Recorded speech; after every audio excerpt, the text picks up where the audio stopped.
episode of The Mind Garden, where we're going to talk about dealing and understanding uh, in obsessive compulsive disorder.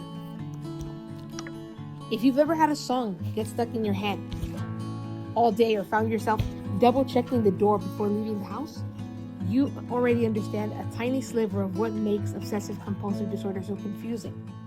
Those little everyday experiences can look from the outside a bit like OCD. And that's partly why the term gets tossed around so casually. People say, I'm so OCD when they like their desk tidy or when they reorganize the pantry. But real obsessive compulsive disorder isn't a quirky preference for neatness, and it isn't a personality type. It's a serious, exhausting condition that can take up hours of someone's day and make ordinary life feel like a minefield. One of the most important things to understand is that OCD usually isn't about what the person actually wants.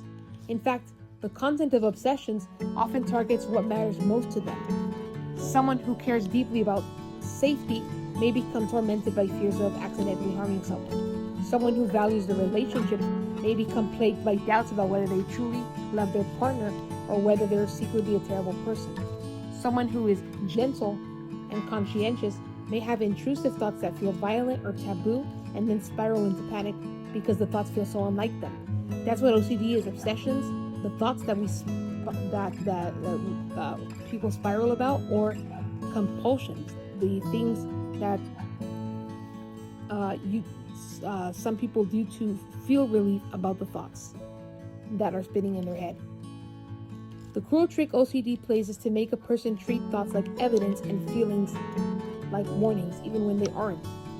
A lot of people imagine OCD as constant hand washing or checking locks, and those are real themes for many. Contamination fears can show up as worries about germs, chemicals, or just a vague sense of dirtiness that won't go away no matter how much someone cleans.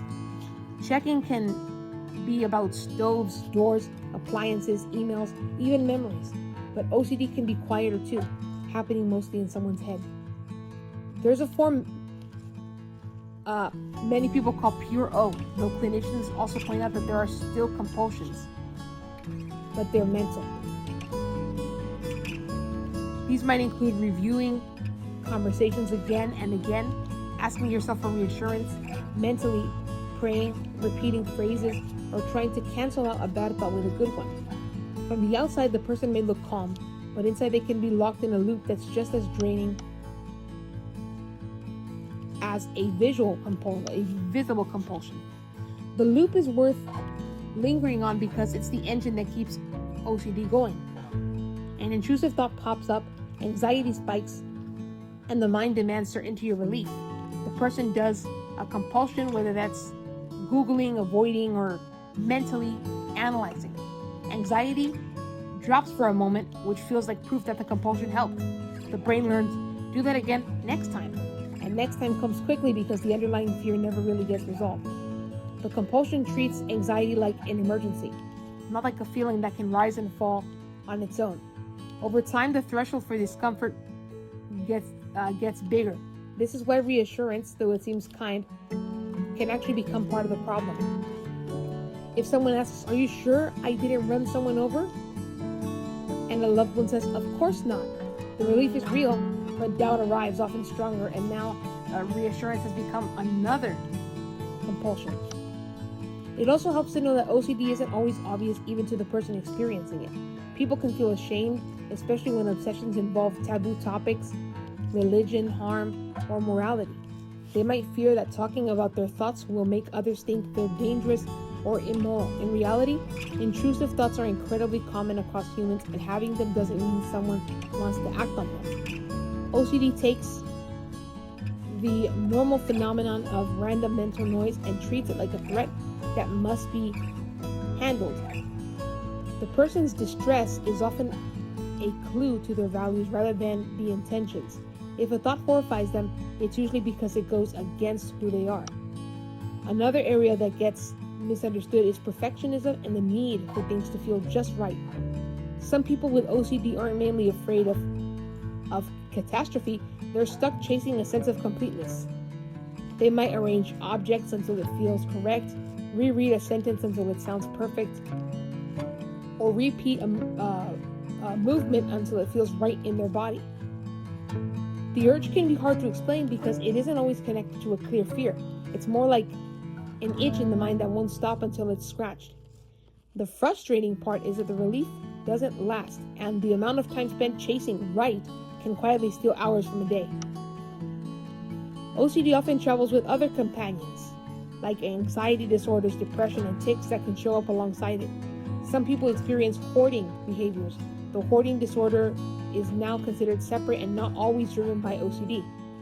Many people have sensory sensitivities, sleep problems, or a constant undercurrent of stress from managing their symptoms. And because OCD can make someone avoid situations that trigger obsessions, it can shrink their world.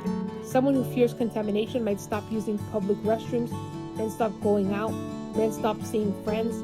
Someone with relationship obsessions might keep breaking up and getting back together, or seek constant reassurance until the relationship feels strained. The condition doesn't just live in the mind, it rearranges a life. The good news, and it really is good news, is that OCD is treatable. There are many different kinds of therapies, for example, cognitive behavioral therapy, that have helped a lot of people. It's also good to do exercises in your own free time that will help you during the moments of anxiety. For example, remembering that thoughts are not you. Many thoughts come in and go out, but that does not mean that they are your choice or that's what you value.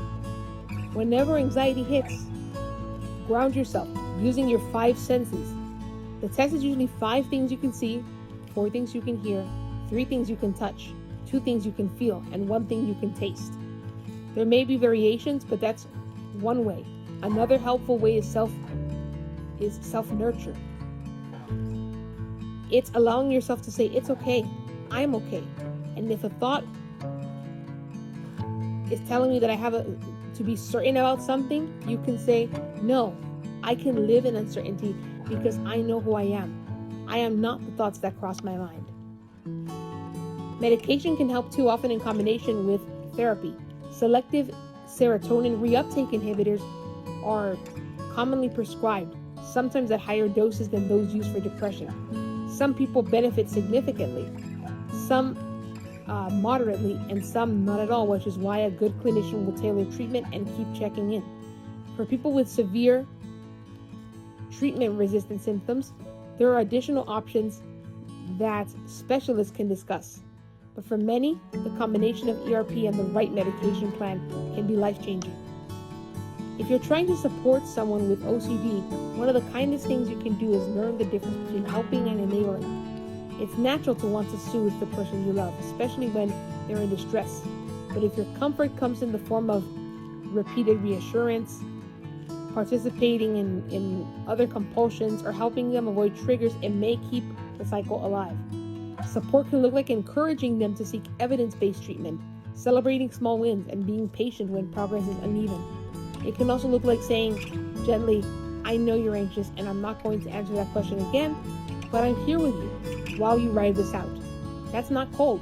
It's a way of respecting the part of them that wants freedom. For anyone who recognizes themselves in these descriptions, the most important thing to know is that you're not alone and you're not broken. OCD can be loud, persuasive, and deeply uncomfortable, but it is not a verdict on your character. Thoughts are not actions. Anxiety is not prophecy. And the fact that you're distressed by an intrusive thought usually means you care about being a good, safe, decent person. Getting help can feel scary, especially if you've been hiding your symptoms or if you're worried about being misunderstood. A therapist who understands OCD will not be shocked by your obsessions. They've heard them before and they know how the disorder operates. So that is it for this episode of The Mind Garden.